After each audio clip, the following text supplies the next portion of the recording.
Bison படம் பார்த்துதான் நேரம் இருக்கிறதா என இபிஎஸ் கேள்வியை முன்வைத்திருக்கிறார். முதலமைச்சர் மு க ஸ்டாலின் பைசன் படம் நன்றாக இருப்பதாகவும் இது இயக்குனருக்கு மேலும் ஒரு மணிமுகுடம் எனவும் தெரிவித்திருக்கக்கூடிய நிலையில் மழையால் பாதிக்கப்பட்ட விவசாயிகளை சந்திக்காதது ஏன் எனவும் அவர்களை சந்திக்காத போது பைசன் படம் பார்ப்பதற்கு மட்டும் நேரம் இருக்கிறதா, முழு நேர சினிமா விமர்சகராக முதலமைச்சர் மாறியிருப்பதாக எதிர்க்கட்சித் தலைவர் இபிஎஸ் விமர்சனங்களையும் கேள்விகளையும் முதலமைச்சர் நோக்கி வைத்திருக்கக்கூடியதை அண்மை செய்திகளாக நாம் பார்த்து வருகிறோம்.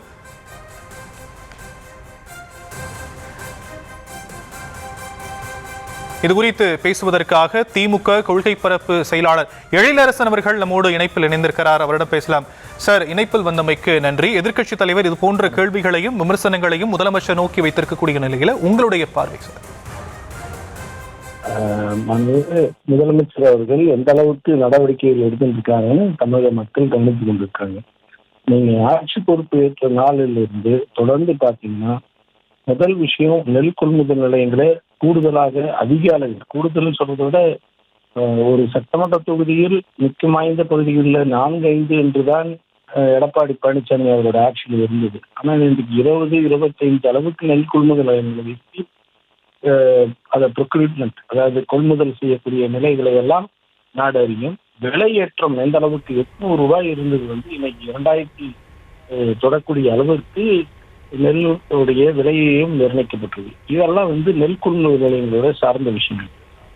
பயிர் பாதிப்புகள் என்பதை பற்றி சொல்ல வேண்டும் என்றால் அதை குறித்து துணை முதலமைச்சர் பார்வையிட்டிருக்கிறார். துறை அமைச்சர்கள், அந்த மாவட்ட அமைச்சர்கள் என்று எல்லோரும் பார்வையிட்டு அதையெல்லாம் சீர் செய்யக்கூடிய விஷயங்கள். இரண்டாவது இது இயற்கை பேரிடரால், இயற்கையினுடைய சூழலால் ஏற்படுகிற இழப்புகள், அதற்காக இழப்பீடை நாம் பெற்றுத்தரக்கூடிய நிலைகள், இதைத்தான் இன்றைக்கு தமிழ்நாட்டு முதலமைச்சருடைய அறிவுறுத்தலின் பேரில் நடைமுறைகளில் எடுத்துக்கொண்டிருக்கிறது. ஆனால் எடப்பாடி பழனிசாமி அவர்கள் ஏதோ ஒரு பெரிய விவசாயியை போல என்று தொடர்ந்து அவர் தன்னை அடையாளம் காட்டிக் கொள்வதற்காக முயற்சிக்கிறார். எந்த அளவுக்கு அவர் செயல்பட்டிருக்காருன்னு உங்களுக்கு எல்லாருக்கும் தெரியும். இதே வார்தா புயல் வந்த பொழுதோ கஜா புயல் வந்த பொழுதெல்லாம் என்ன பார்வையிட்டார், எந்த அளவுக்கு அதுக்கு இழப்பீடுகளை தருவதற்கு முன்வந்தார் என்று நீங்களே யோசிச்சு பாருங்க. அது மட்டும் இல்ல, வேளாண் சட்டம் விவசாயிகளுக்கு எதிரான ஒரு மிக மோசமான சட்டத்தை 3 சட்ட மசோதாக்களை ஒன்றிய பாஜக அரசு கொண்டு வந்த போது கூட அதை ஆதரித்து வரவேற்று விட்டு அதற்கு விளக்கமும் கொடுத்தவர் தான் இன்றைக்கு விவசாயிகளுக்காக கண்ணீர் வெடிப்பதை போல இங்கே வேடமிட்டு கொண்டிருக்கிறார். இதையெல்லாம் பார்க்கிற பொழுது எனக்கு வேடிக்கையாக ஒன்றுதான் நினைவுறது. அதாவது என்னது, ஆடு நனையுதுன்னு ஓனா அழுகுது அப்படின்னு சொல்லுவாங்கல்ல, அந்த போல இங்க நான் சொல்ல விரும்புவது, மாண்புமிகு முதலமைச்சர் அவர்கள் தனக்கான நேரத்தில் தனக்குரிய வாய்ப்புள்ள நேரங்களில் ஏதோ ஒன்றை தனக்கான வேலைகளை செய்து கொள்வதற்கான ஒவ்வொரு தனி மனிதருக்கும் உள்ள உரிமையை போல் செய்து கொள்வதை எல்லாம் விமர்சிப்பதில் ஒரு அர்த்தமுள்ள எதிர்கட்சியினுடைய செயல்பாடு. அரசு என்ன நடவடிக்கை எடுத்துட்டு இருக்கா இல்லையா, முறையாக எடுக்கப்படவில்லை என்றால் அதை சுட்டி காட்டுவதில் எந்த தவறும் இல்லை. அதை இவர் வேற எங்கேயும் வேற எந்த வேலையும் செய்யலன்னு சொல்றதா, இல்ல இவர் என்னென்னலாம் இவர் எந்தெந்த நேரத்துல என்னென்ன நடவடிக்கை எடுத்தாருன்னு சொல்ல முடியுமா?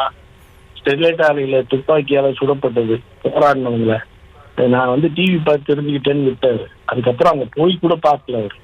அவங்களுக்கு அதுக்கான நடவடிக்கை எடுப்பதற்கு கூட முனைப்பு காட்டாதவர்.